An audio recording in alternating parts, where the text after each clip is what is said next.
Hi Rachel, hope you're well. Just wanted to do this quick video to go with the email that I've just sent over to you because there's a lot of information and just wanted to get things as clear as we possibly could moving forwards. We want to really give the next 3-4 weeks a real big push. We want to get in, we're going to get organised and start to embed some of these things through nutrition and our weekly training routine and just really getting organised so we can hit the ground running and make some great progress in the early stages. Okay, so if you come down to it and you find your nutrition plan, and this is just a starting point.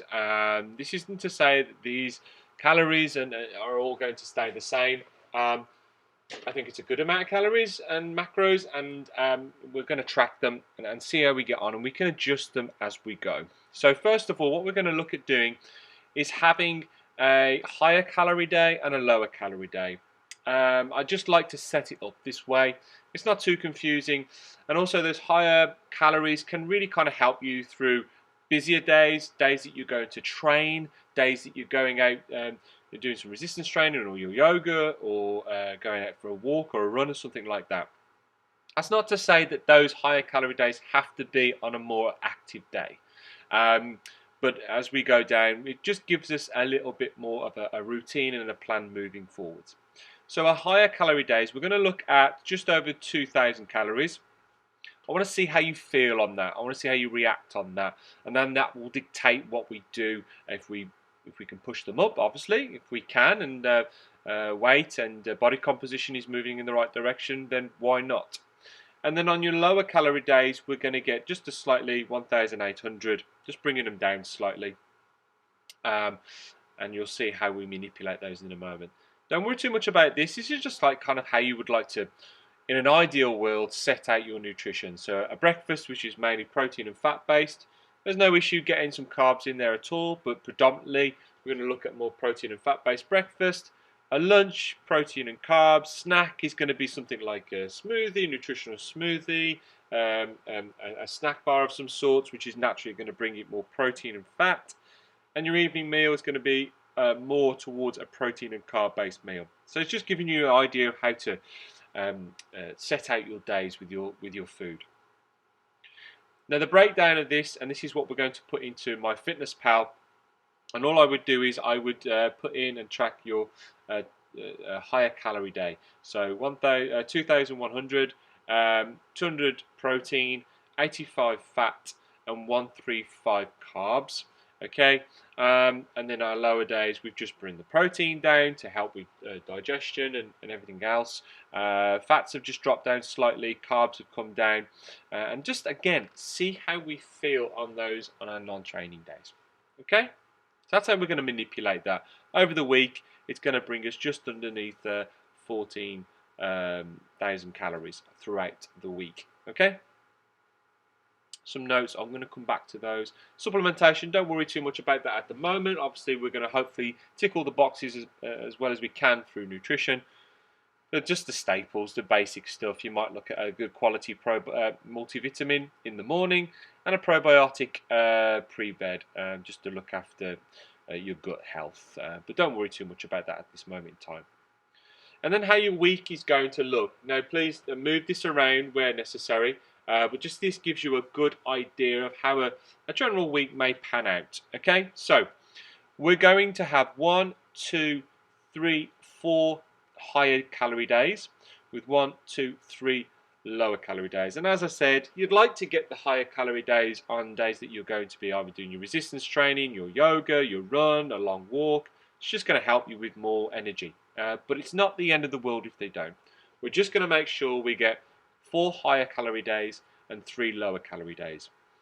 Each day we're going to be aiming for anything between 10 to 15,000 steps, which is basically what you're doing at the moment, but we're going to make sure that we are hitting between 10 to 15,000 on a day-to-day basis. As you can see, a day of the weekend, we're going to double it. We're going to bring it up to 20,000 because you're going to be going on a walk or something like that. We've put in a couple of resistance training sessions. Initially, we may only get the 1, depending on time. We're going to start working towards 2 if we can. Okay, we've got a yoga session. and we've got a run in there because I know you're training for a run, marathon of some sorts. Okay, so I've put that in there, and that just gives you something to go on. It gives you some sort of plan to work into your week. Okay, it's not going to be perfect at first, but again, as I said, it's something to work towards. Even if we're just getting the one resistance training session in, that's fine. Let's start working towards 2 when we can. Okay. So the things that we're going to look at making sure that we're doing, we're going to start tracking your food intake through MyFitnessPal. So set the calories, set the macros up, and start working towards them. We're going to hit 4 high days and 3 lower calorie days throughout the week. We're going to work towards hitting those daily steps. Manage your recovery, i.e. your sleep. Just whacking in some of these resistance training, a run, hitting calories, blah, blah, blah. We need to make sure that we are resting and recovering as best as we possibly can. So manage your sleep and your stress as best you can. Integrate weekly training into with yoga and run/walk. So making sure that we're getting these into the week as best we can. And then a bit on nutrition and basic stuff that you probably already know, but make sure we have a push towards 3 to 4 servings of veg per day, 2 to 3 servings of fruit per day, and bring as much colour into your nutrition as you possibly can. Okay, so basic stuff, you will know that. But there's just a few things that I really want to be at the forefront of our mind moving forward over the next 3 to 4 weeks. Okay, and that is basically that. Okay, if you've got any questions, obviously, please let me know. Coming back out, we have a tracking sheet. This is to come in on a Wednesday morning. Just gives us some great information to make any adjustments if need be, and give you support where you need it. So straight from the off, we're going to look at what your energy levels are, good, moderate or low. So let us know each day what that's like.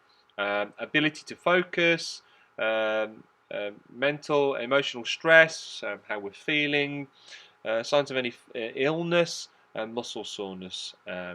Again, just gives us a good information how to support you a little bit more. Sleep is so important, as you know, so making sure that we're keeping that as high as we possibly can, and the quality as well. So make some notes on that. Nutrition, did we hit it? Did we go over? Were we under? You know, it's not the end of the world if we do go over our nutrition on a day. We just bring it down the next day just to compensate. Cravings, this is a good one to see where you feel with your calories and your macro intake. You know, if you're continuously hungry, then we're going to try and bring that nutrition up, those calories up for you. Anything digestion, stresses or anything like that, please let us know so we can help again with that. And then just basically stuff around training, sessions executed, what your performance was like, what your motivation is like, did you hit your daily steps, and any scheduled cardio that was completed. Please don't worry about the functional testing, we're not doing anything like that at this moment in time. And also your scale weight. Now, this will dictate from person to person, depending on your relationship with scales. If you have a good relationship, then at this point I'd like to go for taking a reading first thing Monday morning upon awaking, and also Friday morning first thing. Let's get those 2 readings in, and this will give us some good information of how we're moving forwards. Okay. And then each month I do release a meal plan / ideas. Just take these meals ideas, the ones that you like, and start implementing them. They're fantastic, they're very quick, they're very easy. They give you a plan here for you. They also give you a shopping list. We have some breakfast ideas in here, and as you can see, very simple, not much in terms of ingredients having to go into this, keep it simple. And also they'll all be tracked on MyFitnessPal, so just scan the barcode if you do try any of these.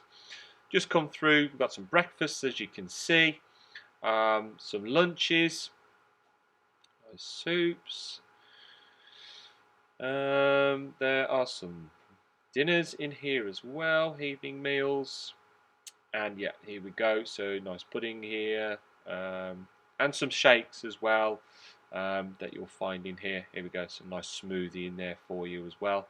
So yeah, so just go into them. And what I would suggest doing is just picking 2 or 3 breakfast ideas, 2 or 3 lunch ideas, snack ideas, and evening meal ideas, and just rotate them for now. Just get into a good routine, something that works for you and the family, and that isn't pushing you too far out of your like routine, basically.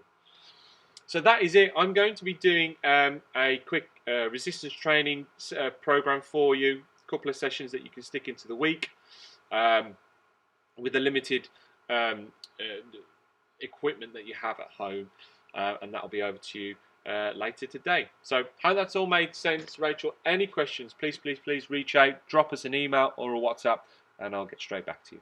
Cheers now. Bye bye.